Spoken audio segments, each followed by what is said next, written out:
ഒന്നുമില്ലായ്മയിൽ നിന്നെന്നെ ഉയർത്തിയ നിൻ സ്നേഹം ഓർക്കുമ്പോ നന്ദിയാൽ പാടും ഞാൻ. ഒന്നുമില്ലായ്മയിൽ നിന്നെന്നെ ഉയർത്തിയ നിൻ സ്നേഹം ഓർക്കുമ്പോ നന്ദിയാൽ പാടും ഞാൻ.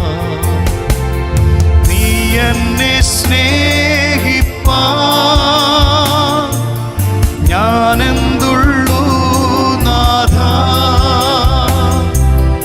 നീ എന്നെ ഓർക്കുവാൻ എൻ ഗ്രഹം എന്തുള്ളൂ. പാദമന്നയിലേക്ക് ഏവർക്കും സ്വാഗതം. ദാനിയേലിന്റെ പ്രവചനം 6-ാം അധ്യായം 28-ാമത്തെ വാക്യം. എന്നാൽ ദാനിയേൽ ദാര്യാവേശിന്റെ വാഴ്ചയിലും പാർസി രാജാവായ കോരശിന്റെ വാഴ്ചയിലും ശുഭപ്പെട്ടിരുന്നു. ദാനിയേൽ ശുഭപ്പെടാനുള്ള ഒന്നാമത്തെ കാരണം ദാനിയേൽ 1:8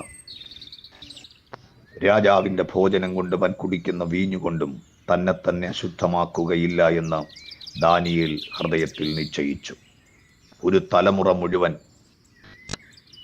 രാജാവിന്റെ ഭോജനവും രാജാവ് കൊടുത്ത വീഞ്ഞും കൊണ്ട് തങ്ങളെ തന്നെ മലീമസമാക്കി ജീവിതത്തെ അശുദ്ധിയിലേക്ക് നയിച്ചപ്പോൾ അശുദ്ധിയുള്ള ഒരു സ്ഥലത്ത് വിശുദ്ധനായ ഒരു മനുഷ്യൻ നിന്നുകൊണ്ട് ദൃഢകരമായ ആഴത്തിലൊരു തീരുമാനമെടുത്തു. രാജാവിൻ്റെ വിരുന്നും വീഞ്ഞും കൊണ്ട് ഞാൻ എന്നെ അശുദ്ധനാക്കുകയില്ല എന്ന് ഹൃദയത്തിൽ നിശ്ചയിച്ചു. ജീവിതത്തിൻ്റെ പ്രതിസന്ധിയുടെ സമരമുഖങ്ങളിൽ നാം എടുക്കുന്ന തീരുമാനങ്ങളാണ് ഒരു മനുഷ്യനെ ശുഭതകളിലേക്ക് എത്തിക്കുന്നത്. വള്ളം സഞ്ചരിക്കണമെങ്കിൽ വെള്ളം ആവശ്യമാണ്. പക്ഷേ വെള്ളം വള്ളത്തിൽ പ്രവേശിച്ചാൽ അപകടമാണ്, മരണമാണ്. നമുക്ക് സഞ്ചരിക്കാൻ ഈ ലോകം ആവശ്യമാണ്.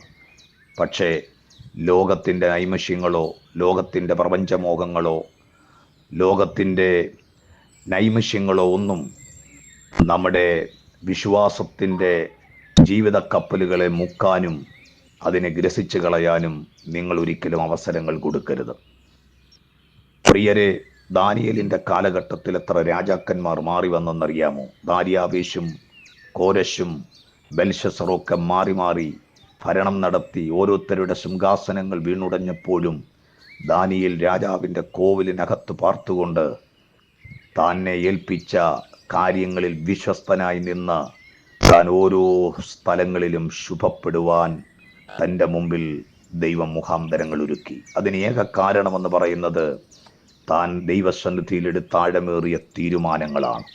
നാം ചെല്ലുന്ന എല്ലാ മേഖലകളിലും നാം ശുഭപ്പെട്ടിരിക്കണമെങ്കിൽ അത് കലാലയങ്ങളിലാകാം, വിദ്യാഭ്യാസ സ്ഥാപനമാകാം, ഓഫീസുകളാകാം, കുടുംബജീവിതമാകാം, ജീവിതത്തിൻ്റെ ഏത് തുറകളിലും നിങ്ങൾ ആഴമേറിയ നിലയിൽ ശുഭപ്പെട്ടിരിക്കണമെങ്കിൽ ദൈവത്തോടുള്ള ആഴമേറിയ തീരുമാനങ്ങൾ നിങ്ങൾക്ക് അനിവാര്യവും ആവശ്യവുമാണ്. രണ്ടാമത് ദാനിയേൽ ജീവിതത്തിലെടുത്ത രണ്ടാമത്തെ തീരുമാനമെന്ന് പറഞ്ഞത്, രാജാവ് ഒരിക്കൽ കൽപ്പന പുറപ്പെടുവിച്ചു, രാജാവിനോട് മാത്രമേ പ്രാർത്ഥിക്കാവൂ, മറ്റൊന്നിനോടും പ്രാർത്ഥിക്കരുത്. പക്ഷേ തൻ്റെ പ്രാർത്ഥന, വ്യക്തിപരമായുള്ള പ്രാർത്ഥനയ്ക്കെതിരെ ഉണ്ടായ രേഖകളുടെ മുമ്പിലും താൻ പതിവ് പോലെ യെരൂശലേമിൻ്റെ കിളിവാതിൽ തുറന്നിട്ട് പതിവ് പോലെ താൻ പ്രാർത്ഥനയ്ക്ക് മുഴങ്കാലുകൾ മടക്കി. തൻ്റെ പ്രാർത്ഥനാ ജീവിതത്തിന് വിരോധമായി ഉയർത്തിക്കെട്ടിയ സകല കോട്ടകളുടെയും രേഖകളെയും ദാനിയേൽ തിരുത്തി മാറ്റിയത് മുഴങ്കാലിലിരുന്നുള്ള പ്രാർത്ഥനയാണ്. ജീവിതത്തിൽ ദാനിയേൽ ഏറ്റവും അധികം ശുഭപ്പെടാൻ 2 കാരണങ്ങൾ ഞാൻ കണ്ടെത്തിയത്. 1, ദാനിയേൽ ഹൃദയത്തിൽ നിശ്ചയിച്ചതും. 2, പ്രാർത്ഥന ജീവിതത്തിൽ നീ ഏറ്റെടുക്കരുത് എന്ന അവൻ്റെ ജീവിതത്തിനെതിരെ വിധി പ്രഖ്യാപിച്ചതിൻ്റെ നടുവിലും പ്രാർത്ഥനകൾ കൊണ്ട് രേഖകളെ തിരുത്തി മാറ്റിയ ദാനിയേൽ ദേശങ്ങളിൽ ശുഭപ്പെടുവാനിടയായി. പ്രിയരെ, ഈ പ്രഭാതവേളയിൽ ഈ ദൂത് കേൾക്കുന്ന പ്രിയപ്പെട്ടവരോട് ഞാൻ പറയാം, നിങ്ങളായിരിക്കുന്ന എല്ലാ മേഖലകളിലും നിങ്ങൾ ശുഭപ്പെടുവാൻ, നിങ്ങൾ അനുഗ്രഹിക്കപ്പെടുവാൻ, നിങ്ങളുടെ ഭാവി ധന്യമാകുവാൻ, നിങ്ങളുടെ ജീവിതം ധന്യമാകുവാൻ നിങ്ങൾ ചില തീരുമാനങ്ങൾ ദൈവസന്നിധിയിൽ എടുക്കുക. നിങ്ങളെ തോൽപ്പിക്കാൻ ആർക്കും കഴിയുകയില്ല. നിങ്ങളെ ആരുടെയൊക്കെ കാലഘട്ടങ്ങൾ മാറിമറിഞ്ഞാലും നിങ്ങളെ അനുഗ്രഹത്തോടെയും ശുഭതയോടെയും നടത്താൻ ദൈവം വിശ്വസ്തനാണ്. Have a blessed day.